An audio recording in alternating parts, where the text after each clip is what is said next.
Un homme peut avoir une âme ardente qui influence profondément les âmes des autres, mais qui agit puissamment dans le domaine des émotions. Mais la foi des auditeurs se trouve alors comme greffée sur cette influence. Cette sagesse humaine, psychique, et pas sur Dieu. Il n'y a pas eu contact avec la puissance de Dieu.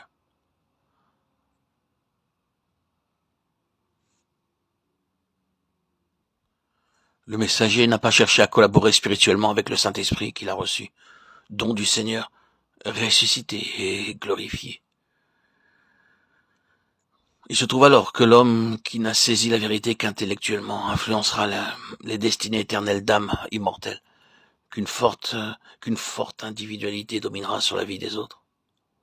On élaborera des plans pour atteindre les âmes et les amener à Dieu, et nous aurons les concerts pour fumeurs, les attractions musicales, les conférences sur des sujets populaires, chacune de ces choses révélant la mentalité des promoteurs.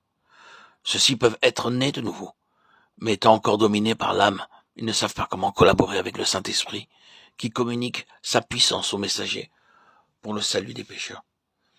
Il y a dans l'Église des disciples qui ont reçu le Saint-Esprit.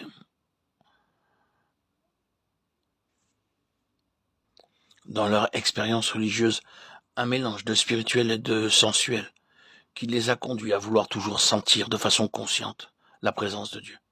Aussi bien que le Saint-Esprit habite en eux, ils retombent souvent dans le domaine de l'âme, parce qu'ils ne comprennent pas la vie de l'esprit, et comment l'esprit humain est uni à l'esprit de Dieu.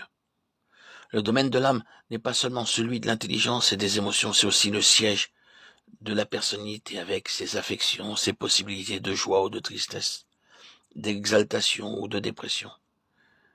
C'est ainsi que nous lisons dans l'Écriture « Mon âme est triste jusqu'à la mort » Matthieu 26, 38. « Mon âme magnifie le Seigneur » Luc 1, 46. « Maintenant mon âme est troublée » Jean 12, 27. « Possédez vos âmes par votre patience » Luc 21, 19. « Son âme juste tourmentée » 2 Pierre 2, 8. « Ils séduisent les âmes mal affermies » 2 Pierre 2, 14. Ces passages prouvent que les dispositions, les tendances, procèdent de l'âme aussi bien que du corps, du domaine psychique aussi bien que du physique. Et la forme de l'âme, si nous pouvons nous exprimer ainsi, sa capacité pour la joie, l'amour, la douleur, la patience, peut être remplie de joie spirituelle et de vie qui émane du second Adam, esprit vivifiant, ou d'autre part de joie, de vie, de sentiments psychiques, sensuels, inférieurs, naturels, qui procèdent du premier Adam. Si ces sentiments, ces émotions inférieures pénètrent de quelque manière et pour une proportion si infime soit-elle dans l'âme du racheté, et l'influence, l'homme est resté psychique en une certaine mesure, même s'il a reçu le Saint-Esprit.